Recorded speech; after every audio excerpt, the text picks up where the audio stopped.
Здравейте, приятели! Днес реших да направя едно видео, по-точно подготовката за прибиране в България.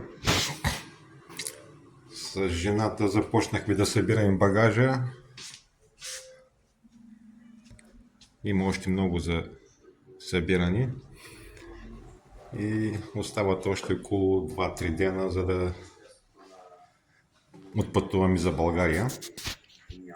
В този апартамент сме живели повече от 15 години, повече от 15 години или нещо.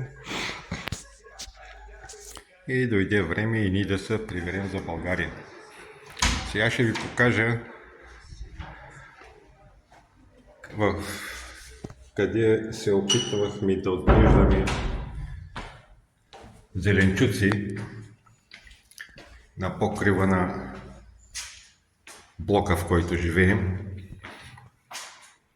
В предното видео може да видите реколтата, която изкарахме. Не е голяма. Ето това представлява. В тази част бях направил една постройка. Не постройка, ами как да го кажа.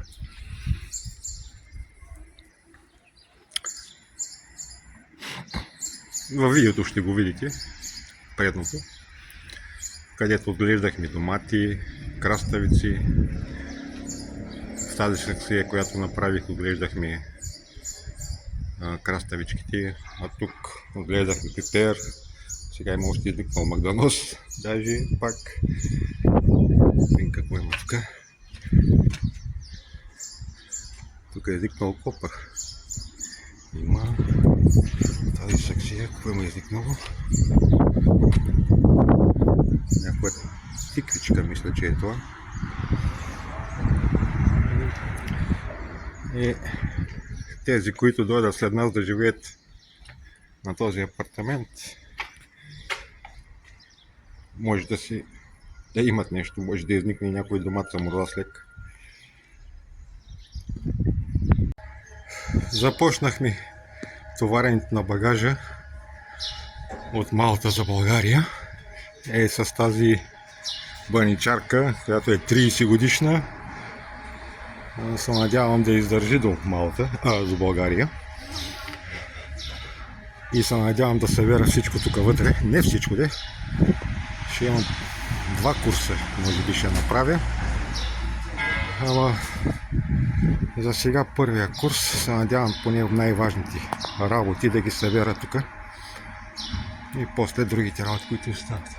Проблема е, че оттам, от третия етаж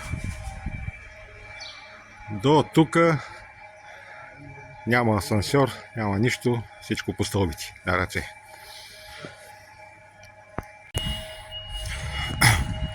Напълнихме колата с багажа. Събра всичко, което имаше, и сега този телевизор дали ще издържи до там, не знам. Ще видим като пристигнем в България. Дали ще е здрав, дали ще работи или ще се купува нов. Ами това е за сега. Следващото видео не знам кога ще бъде, като се приберем в България, пак ще снимам. И така. Довиждане, приятели. И дано да издържи тази 30 годишна баничарка до България. Имаше в YouTube едно момче, дето обикаля Африка с Opel Astra 30 годишна, тъй че предполагам, че ще издържи. Чао, лек ден!